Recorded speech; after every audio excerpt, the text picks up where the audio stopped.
ओ ओ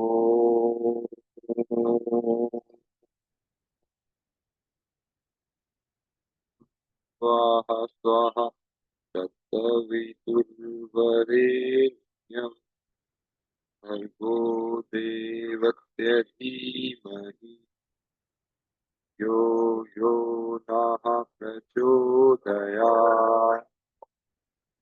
सभी को प्रणाम। हाँ, आज की हमारी इस कक्षा में जो हमारा स्वाध्याय जो चल रहा था वो वान में 15 में अध्याय 1 में चल रहा था हमारा। और हमारा जो स्वाध्याय का जो विषय है वो गायत्री, सावित्री और कुंडलिनी महाशक्ति पर था। तो जो हमारी चर्चा चल रही थी हम उसी को ही आज हम आगे लेकर के चलेंगे। अ, हम जो है गायत्री सावित्री के स्वरूप को हम और अधिक गहराई में समझते हैं और इसका जो है कुंडलिनी शक्ति के साथ में क्या संबंध है। कुंडलिनी साधना, सावित्री साधना अलग अलग नामों से होते हुए भी इनमें एक रूपता है और एक स्तर पर आकर के गायत्री साधना और सावित्री साधना भी एक हो जाती है। तो ये भी जो है हमने पहले भी जाना और आज हम जो है इसके विषय में जो है कुछ और भी अधिक जानेंगे। तो हमारी जो लास्ट में जो चर्चा चल रही थी हमारी वो हमारी मूलाधार क्षेत्र से संबंधित जो चर्चा थी वो चल रही थी।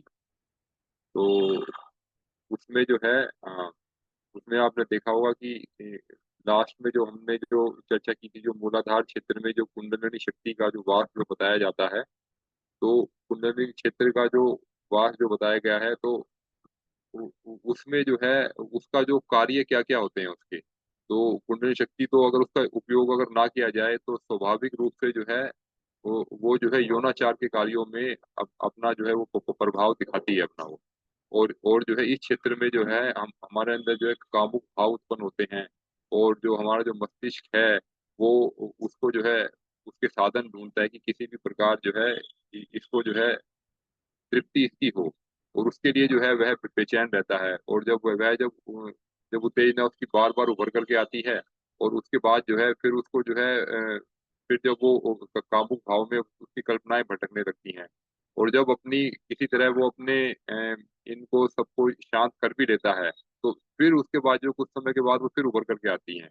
और हमें जो है उस प्रकार का जो उस स्थिति को शांत करने के लिए तो हमें जो है इस क्रिया की बार-बार जो पुनरावृत्ति जो है, वो करनी पड़ती है वो। तो उसी के लिए जो है फिर वो भी हो गया। दूसरा ये कि इसका जो उपयोग जो है वो जो है वो वंश वृद्धि के रूप में भी होता है, संतान उत्पत्ति के रूप में भी होता है। और जो है आज के समय में जो सभी लोग जो हैं इसी प्रयोजन में ही अधिकतर इसको जो है उपयोग कर लेते हैं वो। वो उसका जो उच्च स्तरीय उपयोग जो है वो नहीं हो पाता। तो अब जब हम उच्च स्तरीय और यहाँ पर जो है हमारा जो स्वाध्याय का जो विषय यही है कि किस प्रकार जो है काम ऊर्जा का रूपांतरण किया जाए और काम ऊर्जा का जो रूपांतरण जो है वो हमारा जो है उच्च स्तरीय प्रयोजनों में किस प्रकार किया जाए वो। तो वही वास्तव में रूपांतरण है और ऐसा व्यक्ति ही किसी बड़े कार्य को करने में सफल होता है। यदि अगर देखिए अगर उसका जो है अगर हम नहीं करेंगे तो क्या होगा? तो एक तो ये है कि जैसे जो है जैसे हमारी दिनचर्या चल रही है वैसी चलती रहेगी और उसमें जो है हमें कुछ ख़ास बड़ा परिवर्तन दिखाई नहीं देगा। हमें लगता है कि जैसे आम लोग भी आए, हम लोग भी आए, हमने अपना जीवन मिला हमें और जो है कीड़े-मकोड़ों की तरह जो है हम अपना जीवन जी करके और अपनी जब उम्र आई तो उम्र आने के बाद पश्चात जो है वो शरीर छोड़ कर के चले गए हम।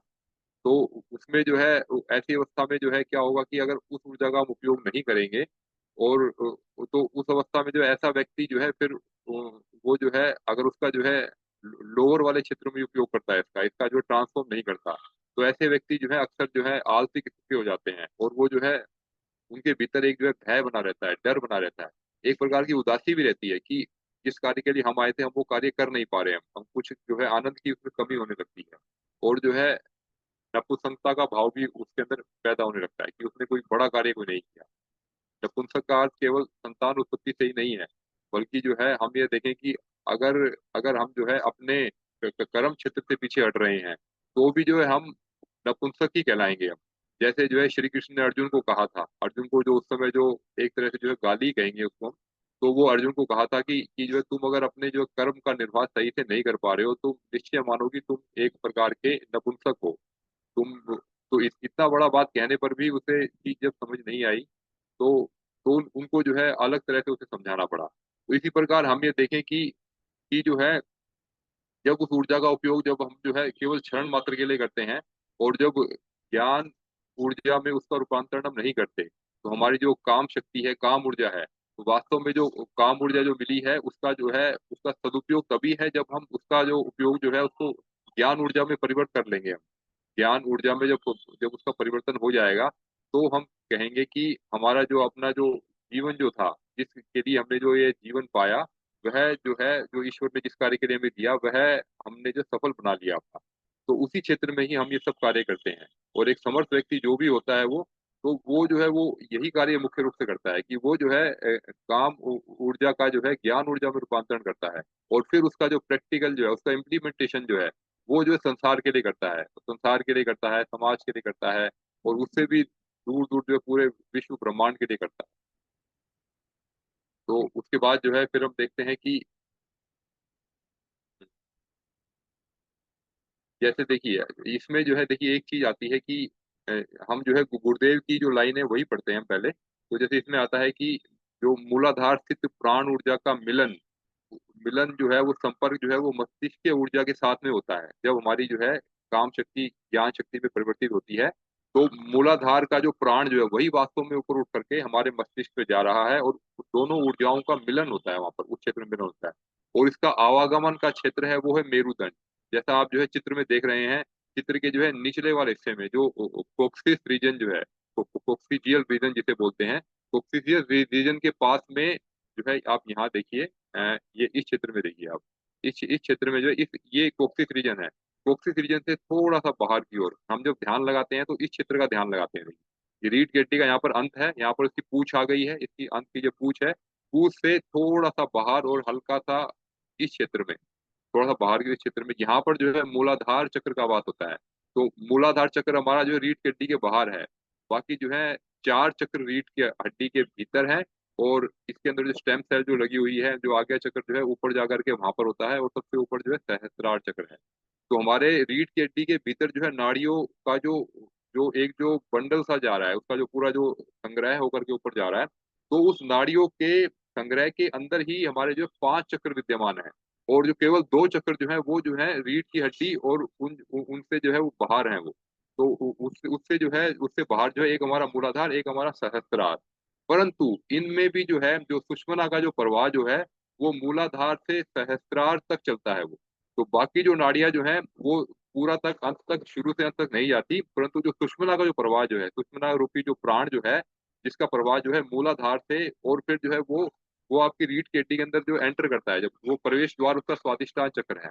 तो स्वादिष्टान चक्र जो है, वो हमारा जो है आप देख सकते हैं कि वो हमारा जो थोड़ा इस एरिया में होता है करीब, स्वादिष्टान चक्र हमारा इस एरिया में है हमारा और यहाँ पर करीब थोड़ा ऊपर जाएँगे तो हमारा नाभि चक्र हो गया, फिर हमारा जो है अनाहत चक्र और फिर हमारा विशुद्धि चक्र गले के पास और ऊपर जो है आज्ञा चक्र है। तो यहाँ पर जैसे गुरुदेव ने बताया है कि इसका जो है इस प्राण ऊर्जा का जो आवागमन का मार्ग हमारा मेरुदंड है और मेरुदंड को मस्तिष्क का पुच्छ भाग ही कहना चाहिए।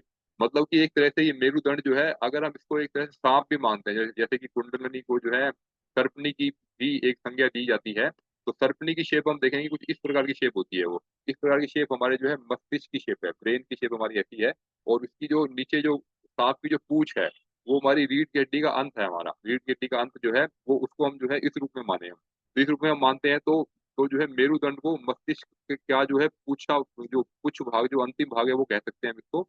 और शरीर में फैलू जो ज्ञान तंतु हैं, वो इसी के माध्यम से ही जो है वो सब पूरे शरीर के सभी क्षेत्रों में जाते हैं और जो उस ज्ञान को वो प्रत्येक अंगों में ले जाते हैं, प्रत्येक अंगों को वही वही जो है ज्ञान तंतु जो है उन मार्ग से जाकर के बताते हैं कि प्रत्येक अंग को अपने लिए क्या कार्य करना है। तो उसी के अनुरूप जो है हमारे पूरे शरीर का जो है जो भी कार्य होता है वो पूरी तरह से नियंत्रित होता है। तो अब हम देखें कि जो उन्हें जो संदेश जो है वो हमारे जो है अगर हम अपने कारण शरीर से देखें तो कारण शरीर के माध्यम से जो है फिर हमारा जो सूक्ष्म शरीर में जो मन है, तो मन के माध्यम से संकेत मिलते रहते हैं उसको। परंतु जो है कार्य करने की जो क्षमता जो है, वो कुंडलिनी के विद्युत भंडार में उपलब्ध होती है। जितना भी कार्य करने की क्षमता है, उसको प्राण कहाँ से मिलता है? प्राणों का जो आधार जो है वो हमारी कुंडलिनी शक्ति है हमारी। स्वाभाविक रूप से वह जो है हर व्यक्ति को अपने प्राण देती रहती है, चाहे वो साधना करे या ना करे। एक सामान्य व्यक्ति को जो है, एक सामान्य मात्रा में उसको काम चलाने भर तक प्राण जो है कुंडलिनी उसको देती रहती है उसको। तो जो है उसकी भूमिका जो है जनरेटर या बैटरी स्टोर जो है डायनामो जैसी रहती है। और अब ये आगे आता है कि जैसे कभी-कभी वहाँ से जो है चुंबकीय क्रियाकलाप भी होते हैं और उससे जो है जो एसी-डीसी जो करंट जो है वो उत्पन्न होते हैं। उससे जो है खींचने और फेंकने की जो क्रियाएँ भी आवश्यकता अनुसार होती रहती हैं। यानी कि वो जो है वो प्राण शक्ति को जो आदान-प्रदान जो है जो कि प्रकृति से और शरीर के भीतर जो है, उसके भीतर आदान-प्रदान जो चलता रहता है वो। और उसके अंदर जो है फिर जो जैसे ज्वार-भाटा उठता है, ऐसे ही अंदर जो है चक्रवात उठते हैं।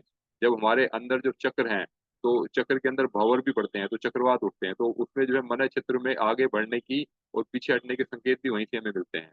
और इसी के माध्यम से जो है हमें जो है जो इसमें जो उतार-चढ़ाव का जो क्षेत्र है, वहीं पर ही हमारे मन में जो उतार-चढ़ाव जो आते हैं, हमें बहुत आनंद की अनुभूति होती है या कभी-कभी हमारा जो है डाउन हो जाता है। कभी-कभी हम जो है कभी-कभी हम जो है अपने आप को जो है कमज़ोर महसूस करते हैं। तो ये ऊपर-नीचे जो उतार-चढ़ाव जो है इस क्षेत्र में होते रहते हैं। अब जब काय कलेवर के जो है अब आता है काय कलेवर के इस लंबे और भारी ढकोसले के संभालक जो सूत्र हैं वो 2 ही हैं।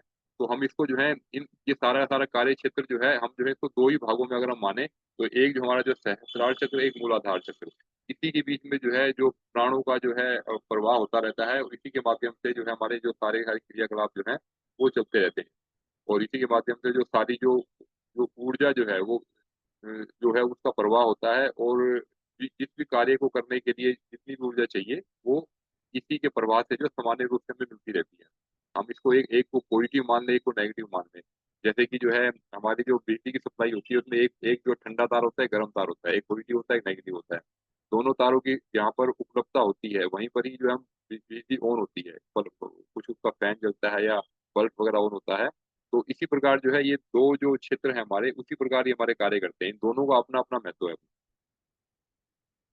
तो अब हम देखते हैं कि जब शा अब जब देखिए अब इसमें फिर ये आता है कि जो शास्त्रों में इसका वर्णन जो है वो अलंकारिक रूप से किया जाता है। तो जब ये बताते हैं कि जब शास्त्र और दर्शन जैसे जो विचार विज्ञान से संबंधित जो विषय हैं, जब उनको भी जो है छंदबद्ध और अलंकारिक रूप से लिखा गया है। जब पुराणों में भी देखिए जो कथा-कहानक जो कहे जाते हैं, उसमें जो है उसमें भी जो है जो उनको भी जो है अलंकारिक रूप से कहा जाता है। तो अब ये बताया गया है कि अब तो यहाँ पर भी जो आत्मविज्ञान को जो है उस कला सौंदर्य से वंचित क्यों रखा जाए?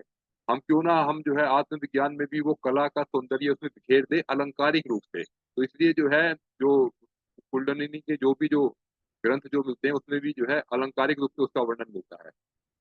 तो जिससे कि जो है कोई उस शक्ति का दुरुपयोग भी ना कर पाए और उसकी जो महत्वता, उसकी जो भावना जो जब हम उसके साथ अपनी भावनाओं को जोड़ते हैं, तो उसकी एक विशालता, एक विराटता का अनुभव हमें होता है। हमें हमें पता लगता है कि हम कुंडलिनी मात्र जो है एक शरीर के हिस्से का एक छोटा-सा क्षेत्र नहीं है, परंतु इसका संबंध जो है विराट सत्ता से भी है। जब जब हमारी जो है व्यष्टि कुंडलिनी, समष्टि कुंडलिनी से मिलती है, तो एक बहुत बड़ा परिवर्तन जो है वो अपने जीवन में आता है। जो कि सामान्य गतिविधियों से नहीं आ सकता। तो वो सारी शक्ति हमारे भीतर छिपी पड़ी हैं वो, तो उसको हमें जगाना है हमें। तो इसके लिए आता है कि जैसे जो देवकुंड जो आता है, फिर जो अमृत सरोवर जिसका नाम दिया जाता है, जो मस्तिष्क में हमारे भीतर विद्यमान है और जो शक्ति कुंड जो है, जो कि प्राण ऊर्जा के रूप में, भंडार के रूप में कुंडलिनी क्षेत्र में विद्यमान है। क्यों ना उनका समन्वय किया जाए और उनके माध्यम से कोई बड़ा कार्य किया जाए। तो जो है उनके माध्यम से ये सब कार्य करने के लिए ही हम सब साधना करते हैं। फिर इसमें एक बात आती है कि जो विज्ञान जो है वो जो है नर की अभिरुचि का विषय है और जो कला है वो नारी का है।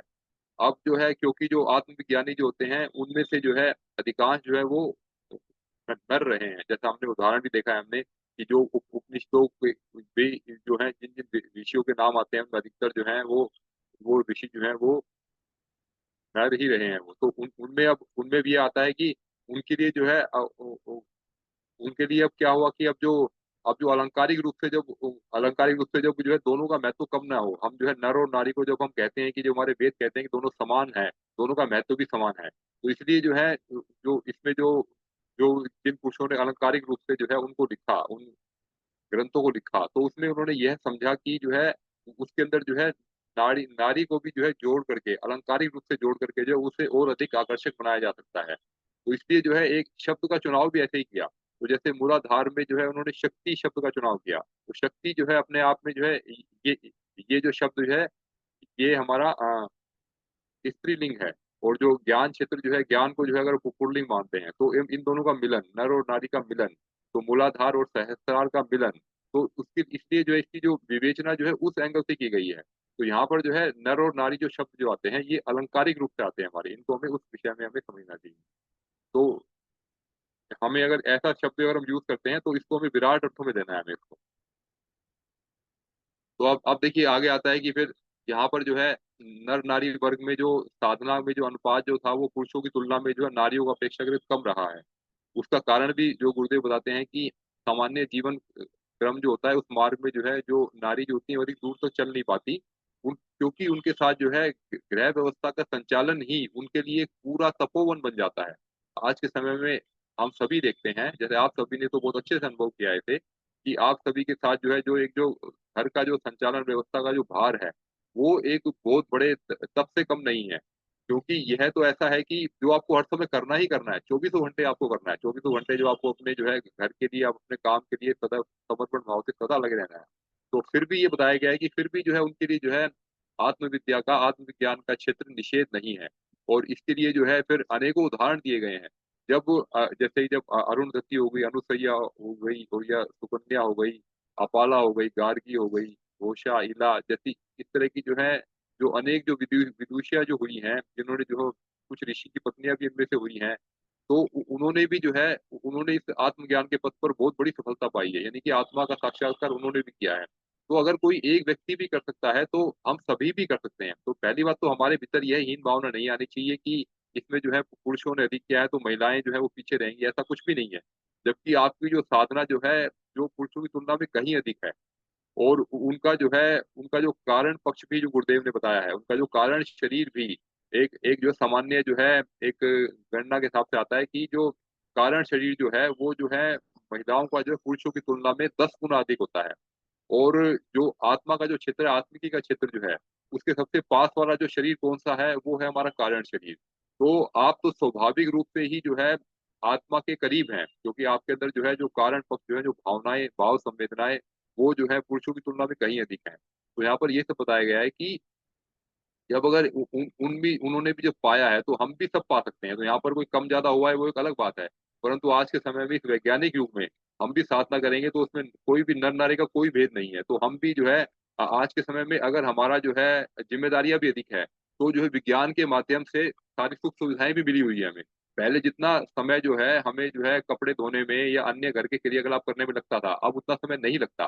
तो जो समय बचा है, जो विज्ञान का हमने मदद ली है, अब जो है बाकी का समय हम क्यों ना हम अपने आप को साधना में झोंक दें। तो जब जो है जो बाकी जो ऋषि जो थे उनकी पत्नियों ने भी पाया है, तो हम क्यों नहीं पा सकते हैं? तो ऐसा भाव रख कर के हम आगे बढ़ेंगे तो हमें अवश्य सफलता मिलेगी। और जैसे फिर एक उदाहरण आया है मैडम क्यूरी का। मैडम क्यूरी का भी यहाँ पर देखिए चित्र आपको दिखाई देगा। तो इन्होंने जो है भौतिक विज्ञान के क्षेत्र में जो है इन्होंने उसके माध्यम से भी प्रवेश करके अपने जो है वो आत्मिकी के क्षेत्र में इन्होंने भी प्रवेश पाए। इसमें भी उन्होंने इतनी गहराई से इन्होंने कार्य किया है इन्होंने। तो ऐसे कार्य किए जो कि जो है पहले माने जाते थे कि जो नर हैं, पुरुष हैं, वही लोग जो है वैज्ञानिक बन सकते थे। तो इन्होंने भी अपने आप में बहुत उ उ उच्च स्तर की जो वैज्ञानिक जो बनी, और इन्होंने अपना पूरा का पूरा जीवन जो है समाज कल्याण के लिए और अपने जो है प्रैक्टिकल करने में पूरी तरह इन्होंने अपने आप को झोंक दिया। तो यहाँ पर जो है, यहाँ पर हम ये समझना है हमें कि जो यहाँ पर जो चाहे भले ही जो बहुलता जो है वो नर पक्ष वाली है, परंतु यहाँ पर जो है दोनों शक्तियों के साथ जो संबंध स्थापित करने की जो बात जो की जाती है, तो वह जो है दोनों के पास जो सुख-सुविधाएँ जो हैं, यानी कि दोनों के नर और नारी, दोनों के भीतर जो है जो उनकी संरचना एक समान है, और वो जो है दोनों में से कोई भी अपनी इच्छा शक्ति को जगा करके उस क्षेत्र में कितना भी आगे बढ़ सकता है। तो मस्तिष्क अब जैसे आगे आता है कि जो इसके बारे में थोड़ा फिर से वही वर्णन जो पहले भी आया हुआ है, तो मस्तिष्क क्षेत्र के जो देवता जो हैं वो ब्रह्मा हैं, जिनकी जो 2 पत्नियाँ जो गायत्री और सावित्री कही गई हैं, जो कि गायत्री जो है वो आत्मिकी के क्षेत्र के लिए जो जिन आत्मिकी साधना में जो जो साधक प्रवेश करते हैं उनके लिए है, और जो भौतिकी साधना के लिए जो है वो सावित्री साधना है। और दोनों का अंतिम लक्ष्य जो है आत्मा की प्राप्ति के लिए भी किया जा सकता है। और इधर जो है गायत्री को जो है हम ब्रह्मी, सरस्वती और प्रज्ञा भी कहते हैं। और इनका जो मुख्य जो गायत्री साधना का जो प्रयोजन जो होता है, वो जो अपने अपने भीतर जो तत्ववृत्ति को बढ़ाना और अपना आत्मोकर्ष को ऊर्ध्वगमन करना, मोक्ष की स्थिति अगर जिसे पानी है, तो वो गायत्री की साधना करते हैं। फिर आत्म साक्षात्कार, ब्रह्म निर्वाण, ईश्वर साक्षात्कार आदि के लिए जो है सब गायत्री की उपासनाएँ की जाती हैं। और फिर जो सावित्री जो है, सावित्री के बारे में आता है कि ये पंचमुखी है और 10 भुजी है। यानी कि 5 मुखों वाली है और 10 भुजाओं वाली है। 5 मुखों का अर्थ यहाँ पे समझ सकते हैं कि जो 5 तत्व हो गए हमारे, 5 महाभूत पृथ्वी, जल, अग्नि, वायु और आकाश, 5 प्राण हो गए हमारे। तो 5 प्राण में जो है हमारा हो गया व्यान, उदान, समान, प्राण और अपान। तो इस प्रकार जो 5 प्राण हमारे हो गए और 5 कोशों को भी इनका प्रतीक माना जा सकता है इनको। और कोश जो है खजाने को भी कहते हैं कि ऐसे-ऐसे जो रिद्धि-सिद्धियों के अनेकों-अनेक खजाने भरे पड़े हैं, जो कि सुप्त अवस्था में पड़े हुए हैं, जिनके भीतर जो है श्राप और वरदान छीनने की क्षमता भी हमारे भीतर जो विद्यमान है। और जो 10 भुजाओं का अर्थ है कि हम अपनी जो है 10 इंद्रियों को, यानी कि हमारी जो 5 ज्ञानेंद्रियाँ और 5 कर्मेंद्रियाँ, दोनों को जो है अपने नियंत्रण में रखें हम। तो ये इसका जो है एक स्वरूप पेश किया गया है यहाँ पर, इसका जो प्रस्तुतिकरण यहाँ पे किया गया है। अब फिर आगे आता है कि जो ऊर्जा पक्ष के जो अधिष्ठाता हैं, वो तो शिव भगवान हैं। और फिर शिव की भी 2 पत्नियाँ हैं देखिए, शिव की 2 पत्नी के रूप में यहाँ पर आया है, एक है पार्वती और दूसरी है महाकाली, जिसको हम जो है दुर्गा, चंडी, भवानी, रुद्री के रूप से भी जानते हैं और यही जो है कुंडलिनी भी है। अब देखिए शिव की जो है हम एक ही पत्नी हम समझते थे पार्वती के रूप में, जो कि उनके साथ-साथ जो रहती थी। तो अब जो दूसरी उनका जो एक स्वरूप जो है, वो वो जो है उनकी पत्नी का दूसरा स्वरूप जो है महाकाली के रूप में या कुंडलिनी के रूप में भी हम समझ सकते हैं। तो ये भी जो है, अब जब शिव शिव और पार्वती का मिलन जब हम कहते हैं, शिव और शक्ति का मिलन कहते हैं, तो शक्ति जो है कुंडलिनी के रूप में हम समझ सकते हैं कि हमने कुंडलिनी को जो है, वो जो है अपने ज्ञान क्षेत्र से मिलाना है। तो ये यही हमारा मूल आधार और सहस्त्रार का मिलन है, शिव और शक्ति का मिलन। तो शिव और अब देखिए कहा जाता है कि शिव और पार्वती के विवाह से जो है दोनों का एकाकीपन दूर हुआ। दोनों अपने-अपने क्षेत्र में अलग-अलग जब कार्य जब करते हैं, जब ज्ञानी व्यक्ति भी जो है अपना काफ़ी नाम कमा सकता है, काफ़ी यश कमा सकता है ना? और जिसके पास जो है जो साहस बल का धनी है, जो शक्ति का धनी है, तो उसके भी अपने लाभ है, शक्ति की मदद से वो अनेकों ऐसे कार्य कर सकता है जो ज्ञानी व्यक्ति नहीं कर सकता। तो अब जब दोनों का संयोग करना है हमें, दोनों के संयोग से जो है दोनों का एकाकीपन दूर हुआ, दोनों के संयोग से कितने लाभ मिले, कितने बड़े-बड़े कार्यों को करने में उन्होंने सफलता प्राप्त की, इसका वर्णन आगे आता है। तो इसके बारे में बताते हैं कि जैसे कि जो है दोनों के संयोग से जो है 2 पुत्र उत्पन्न हुए, एक सिद्धि-विनायक गणेश और दूसरे जो हैं हमारे असुर निकंदन कार्तिकेय। तो एक ने जो है धर्म की स्थापना जो कि प्रज्ञा बुद्धि से की और दूसरे ने जो है अधर्म का नाश किया, जो कि शक्ति के माध्यम से किया। तो अब जो कार्तिकेय के जिन्होंने जो है अधर्म का नाश करने के लिए अवतार लिया था, उन्होंने जन्म लिया था, तो उनके जो है 6 मुख हैं, इन्हीं को जो है 6 चक्र कहते हैं। हमारे भीतर जो है यही जो है 6 चक्रों के रूप में विद्यमान है। जब 6 चक्र जग जाते हैं तो हमारे भीतर से भी एक कार्तिकेय जैसी जो है एक जो वीरता उत्पन्न होती है। तो हम जो किसी से भी हमारे भीतर का डर भय पूरी तरह समाप्त हो जाता है। तो जैसे जो बड़े-बड़े कार्य जो कार्तिकेय ने किए थे, वो षट चक्र के जागरण से हम सभी भी अपने भीतर जो है वो कर सकते हैं। और इस स्कंद का जो अवतरण वो जो है कुंडलिनी महाशक्ति से संबंधित और षट चक्र समूह और उसके प्रभाव का वर्णन ही समझना चाहिए। मतलब कि यहाँ पर जो भी वर्णन जो आया है, जो कि कार्तिकेय और गणेश के रूप में जो आया है, उनको जो है हम इन्हीं षट चक्रों के माध्यम से और कुंडलिनी और सहस्त्रार में शक्ति को जो है चला करके हम इसका जो है अर्थ हम समझ सकते हैं इसका।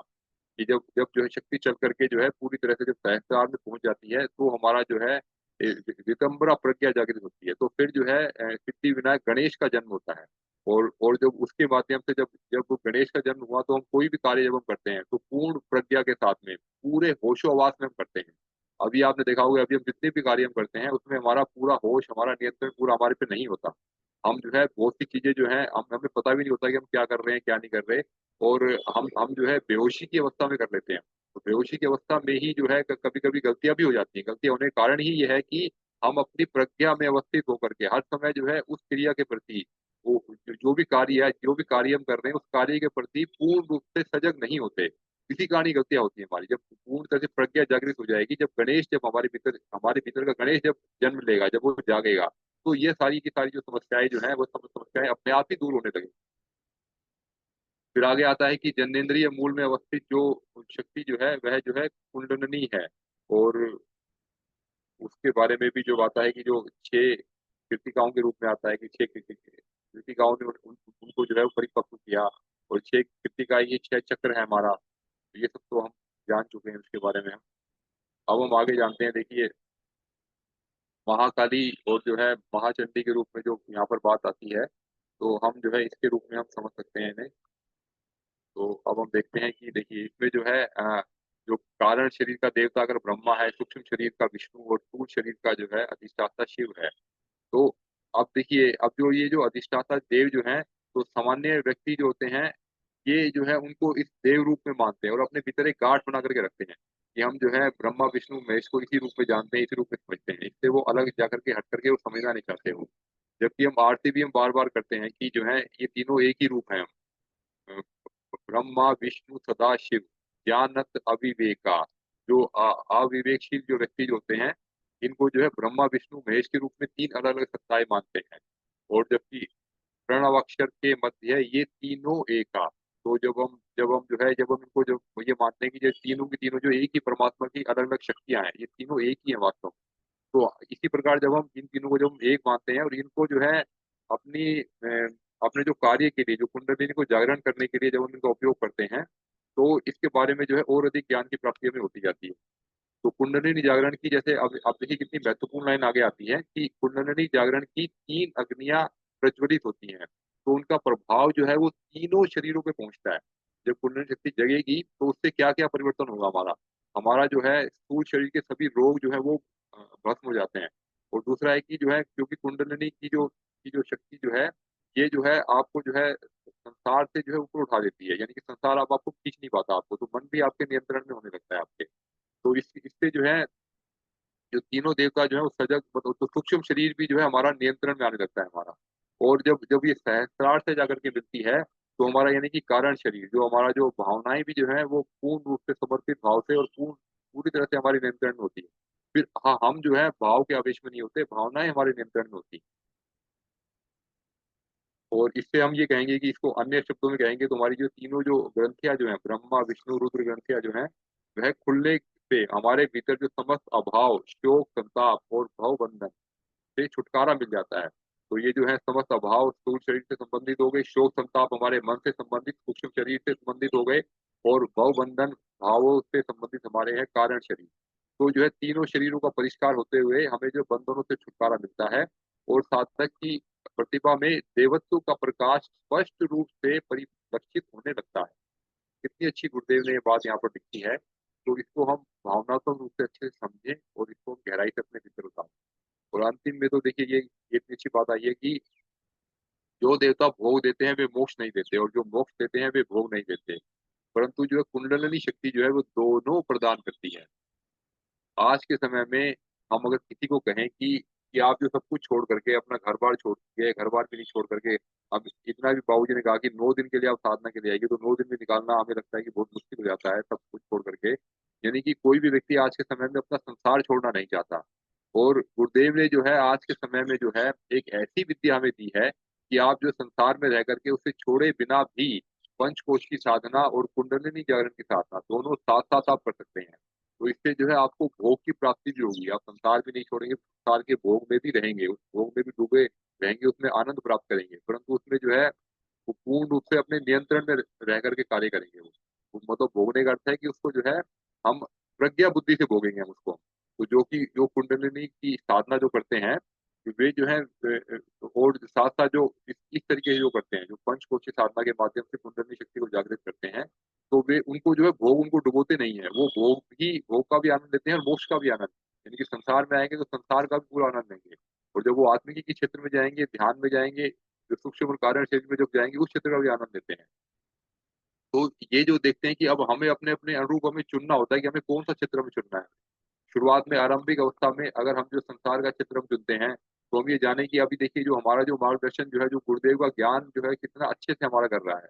और गुरुदेव का जो जो मार्गदर्शन जो उनके दादा गुरु ने जो किया था, तो वो उनकी सत्ता क्या रही होगी देखिए। तो वो तो जो है सूक्ष्म और कारण शरीर में रह कर के अपना कार्य कर रहे हैं वो। तो कितना बड़ा कार्य वो कर रहे हैं, उन्होंने जो है हमारे गुरुदेव को कितना ज्ञान दिया होगा। तो हम उनकी ज्ञान की हम कल्पना भी जो हम अभी तो हम उस समझ से बाहर जा रही है। हम गुरुदेव का ज्ञान हम समझते हैं इतना जो विराट जो ज्ञान उन्होंने हमें दिया, तो हमें लगता है कि एक व्यक्ति कैसे कर सकता है। तो उनके गुरु का ज्ञान जो है वो किस स्तर का रहा होगा, जिन्होंने जो है उनको ज्ञान दिया, हमारे गुरुदेव को ज्ञान दिया। तो सत्ता जो है, जो ज्ञान का कोई अंत नहीं होता, तो हम भी ये देखें कि हमें किस क्षेत्र में रह के कार्य करना है, और जब एक बार यात्रा शुरू हो गई तो ये यात्रा जो आगे चलती रहती है, ज्ञान की यात्रा अनंत है, और अपने आनंद की भी कोई सीमा नहीं है। तो हर कोई व्यक्ति चाहता है कि अपने भीतर जो है अधिक से अधिक आनंद की प्राप्ति करे, और वो सब चीजें वो पाए। तो अपने अपने आनंद की प्राप्ति के लिए ही हम सभी आगे बढ़ रहे हैं। तो तो मुझे लगता है कि इसमें अभी आगे भी वैसे काफ़ी कुछ था, परंतु अभी समय भी हो गया है जी। तो अभी जो है आज हम इस कक्षा को हम यहीं विराम देते हैं। तो इसकी हम चर्चा हम आगे भी करेंगे फिर हम। और अगर आज से कोई अगर प्रश्नोत्तरी किसी की बनती है तो वो प्रश्नोत्तरी अपनी रख सकते हैं, या कोई अनुभव बनता है इससे संबंधित अनुभव रखा जा सकता है। जी, प्रणाम सभी को। ओ भैया प्रणाम। प्रणाम। प्रणाम। जहाँ पे ये जोश और मतलब कि जोश, ये अविद्या को, जो अज्ञान को, तो उसको स्वार्थ लोग को भी तरह भी शब्द का प्रयोग कर सकते हैं उसकी जगह पे, दीदी भैया, कि स्वार्थ के कारण लोग अपना जो होश को, होश में आकर के नहीं उस काम को करते हैं। हम्म। होश में आकर के काम ना करने का अर्थ ये हो गया दीदी कि ना हम अपना ना पूरी तरह से जो है प्रज्ञा के वश में नहीं होते अपनी, यानी कि जो ऋतंभरा प्रज्ञा जो है, हम हम जो कार्य जो हम कर रहे हैं, तो उसमें जो है ज्ञान का अंश का उतना समावेश नहीं है जितना होना चाहिए। क्योंकि अगर हम होश पूर्वक हम कार्य करें, हमें तो लगता है कि जो है जैसे हम कोई भी कार्य हम कर रहे हैं, आप पूरा ध्यान से भी अगर आप करते हैं, परंतु फिर भी गलती हो जाती है, तो फिर हम जो है, अब हम जो इस शब्द को समझेंगे उसके सूक्ष्म और कारण स्वरूप से भी। तो अगर हमने आपने कहा कि मैंने तो पूरा ध्यान देके कार्य किया, फिर गलती क्यों हो गई? तो जो आपने ध्यान देके कार्य किया, तो आपने जो अपने ज्ञान के स्तर पर जो कार्य किया, उस ज्ञान का जो एक पक्ष आपने देखा। अब जो है वो ज्ञान जो है, जब ज्ञान का जब स्तर का विकास होता है, तो वो एक दूरदर्शी विवेकशीलता को देखता है। अभी जितना ज्ञान हमें है, हम अभी उसके हिसाब से हम देखते हैं कि जो कार्य हम अभी कर रहे हैं उसका प्रभाव हम जो है अभी 1-2 दिन का या 3-4 दिन का या 1 महीने भर का, इतना भर हम देख पाते हैं, मान लीजिए। तो उदाहरण के लिए हम एक बात को डिस्कस कर रहे हैं। तो अगर जो है अगर हम जो है इस तरह का हम देख पाए, इस तरह का ज्ञान हमारा विकसित हो जाए कि जब हम आगे आने वाले कुछ वर्षों के और अनेकों पीढ़ियों का भी अगर हम देख पाए, जैसे हमारे गुरुदेव ने बताया था कि उनका ज्ञान इस स्तर का है कि वो अगले आने वाले 1000 वर्षों तक बासी नहीं होगा। इसका अर्थ ये हुआ कि उन्होंने वो 1000 वर्षों तक उन्होंने देख लिया, वो उनका जो प्रज्ञा इस स्तर तक जागृत थी कि उन्होंने वहां तक देख लिया कि जो है उन्होंने अपने ज्ञान का स्तर इतना बढ़ा लिया अपना। तो अब फिर जो ऐसा व्यक्ति जो भी कार्य जो करेगा, तो वो जो है पूर्ण पूर्ण अपने रूप से होशोवास में आके करेगा वो। तो हम जो है हम उस प्रकार के होश में रह के करें। और वैसे भी हम देखिए, हम जब स्वाभाविक रूप से भी जो है हम होश में कहाँ रह पाते हैं। जैसे हम आसन ही करते हैं, आप देखिए अगर हम योगासन भी कर रहे हैं, 1 घंटे के लिए करते हैं, 1 घंटे तक हम जो कितने समय तक अपने साथ में अपनी क्रियाओं के साथ में रह पाते हैं, उसमें भी बीच बीच में मन कई बार भाग जाता है बीच में हमारा ना। तो उस अवस्था में जो है, जो हमें जो जितना लाभ मिलना चाहिए, जितना आनंद में जो जितना जो हमें ध्यान में जितनी गहराई आनी चाहिए, वो ध्यान में गहराई इसी कारण नहीं आ पाती, क्योंकि हमारा अभ्यास कम है, और हम जो है उस स्थिति में चाह करके भी नहीं रह पाते, क्योंकि हमारे भीतर जो है नाड़ियों की शुद्धि नहीं हुई है, या ये कहें कि पूर्व जन्म के संस्कार हम पर हावी हो रहे हैं। तो ये धीरे-धीरे जैसे-जैसे इनका समाधान हमें मिलता जाता है, तो हम उस पथ पर आगे बढ़ते जाते हैं, और हमारे ज्ञान का स्तर बढ़ता जाता है, और हम अधिक होश में रह कर के लंबे समय तक हम कार्य कर पाते हैं। जी, जी। जी प्रणाम भैया, धन्यवाद, समझ में आए।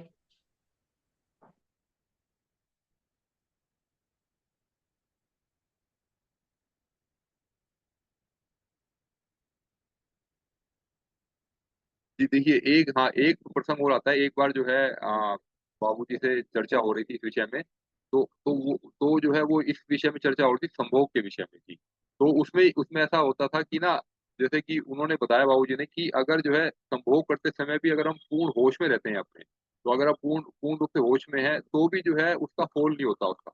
तो फोल नहीं हो, तो फिर जो है ऐसी अवस्था में, जब उस अवस्था में अगर दोनों जो हैं, जो नर और नारी दोनों अगर जो है ध्यान में जाएँ, तो अगर दोनों अगर जो साधक नहीं भी हैं, तो भी अगर कोई एक व्यक्ति भी कोई अगर ध्यान में चला जाए, तो वो भी उसका जो अनुरूप उतना लाभ वो उठा सकता है वो। उसको ध्यान में इतनी गहराई मिलेगी कि अब वो सजगता पूर्वक वो जब जब उस क्रिया के अंदर प्रवेश करता है, वो जो है वो जो आनंद के स्वरूप को जो ईश्वर का स्वरूप समझता है, वो ईश्वर का कार्य समझ के उसको कर रहा है उसको वो। तो ऐसी अवस्था में जो है वो जो है लंबे समय तक उसका वो आनंद लेते हैं और वो ईश्वरीय भाव में रह करके। ईश्वरीय भाव में रहने का अर्थ ये हो गया कि अब वो संभोग संभोग नहीं रहा। वो जो है आपका जो है वो जो आप जो है आप उस अवस्था में ब्रह्म में चरण कर रहे हैं, ब्रह्म में विचरण। तो वो भी एक तरह का आपका ब्रह्मचर्य ही है। चाहे भले ही कोई व्यक्ति कुछ भी समझे, कुछ भी करे, परंतु वो जो है ज्ञान के स्तर को हमें उस स्तर तक लेकर के जाना। और हमें जो है ये हर क्षेत्र में हमें इसका अभ्यास करना है। ये और ये निश्चित मानिए कि अभ्यास से जो है सबकी प्रगति धीरे-धीरे अवश्य हो रही है और होते-होते ही हमें इसमें क्षेत्र में आगे बढ़ना है। धीरे-धीरे सबकी जो है सबको इस मार्ग में जो है अपने सावधानियों से और अपने जो है जो गलतियाँ हम करते हैं, उससे सीखते हुए हमें आगे बढ़ना है और हमें आगे बढ़ना है। इसी प्रकार हम जो है अपने जो मुख्य लक्ष्य को प्राप्त करेंगे हम। जी, जी। अब अन्य किन्हीं का कोई प्रश्न अगर बनता है तो कृपया रख सकते हैं या अनुभव रखिए अपना, नहीं तो हम शुरू करते हैं अपना। भैया प्रणाम। प्रणाम बस दीदी। जी भैया, ये बस हम इतना ही कहना चाहेंगे। जब तक ठेस नहीं लगती है, लाख समझाइए पर फिर भी समझ में नहीं आती। मतलब जब तक हम प्रैक्टिकल न करते हैं ना, तब तक कोई भी बात समझ में नहीं आती। इसलिए प्रैक्टिकल हमें लगता है कि जीवन में करना बहुत जरूरी है। चाहे देर से हो या जल्दी हो या किसी में, बिना प्रैक्टिकल के सफलता नहीं मिलती और आनंद भी नहीं आता। चाहे किसी भी क्षेत्र में हो, जिस पे अभी आप पढ़ा रहे थे भैया संभोग के बारे में, उसको प्रैक्टिकल करने के बाद कुछ अलग ही एक होती है। यही बात मेरा कहना था जी, भैया। जी, बिल्कुल, बिल्कुल ठीक कहा दीदी आपने। प्रैक्टिकल करने का तो अपना ही अनुभव है। कोई मीठा अगर हम देख लें, उसको उसके गुणों को भी समझ लें कि इतना मीठा होता है, जब तक उसको खाएँगे नहीं, जब तक वो आनंद नहीं मिलेगा। इसी प्रकार हम ज्ञान को जो कितना भी हम उसका स्वाध्याय कर लें, उसका अध्ययन कर लें, कितना भी सुन लें उसको, परंतु आनंद की वो स्थिति नहीं आती। तो और जो अनुभूति जो होती है, जो कि एक जो अनुभूति के बाद जो आनंद की स्थिति जो आती है, उसकी उसका स्तर एक अलग ही होता है उसका एक। और वही सबको पाना चाहिए। और जो है इसलिए तो थ्योरी और प्रैक्टिकल को साथ-साथ करने की बात की गई है। तभी जो है हम जो आत्मज्ञान के इस पथ पर हम आगे बढ़ेंगे और तभी सफलता तभी मिलेगी हमें। अगर हमें अभी सफलता नहीं मिल रही है या कोई किसी को लगता है गति धीमी चल रही है, तो उसमें निश्चित मानिए कि हमारा ही कुछ ना कुछ पक्ष कमज़ोर है। या तो हमारा जो ज्ञान पक्ष कमज़ोर है या हमारा प्रैक्टिकल पक्ष कमज़ोर है। तो हमें अपने भीतर की कमियों को ढूँढते हुए आगे बढ़ना है। जी, जी भैया।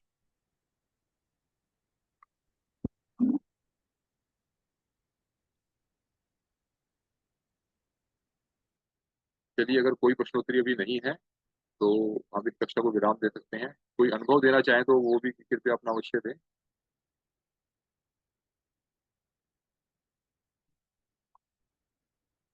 चलिए ठीक है, तो अभ्यास आरंभ कर सकते हैं।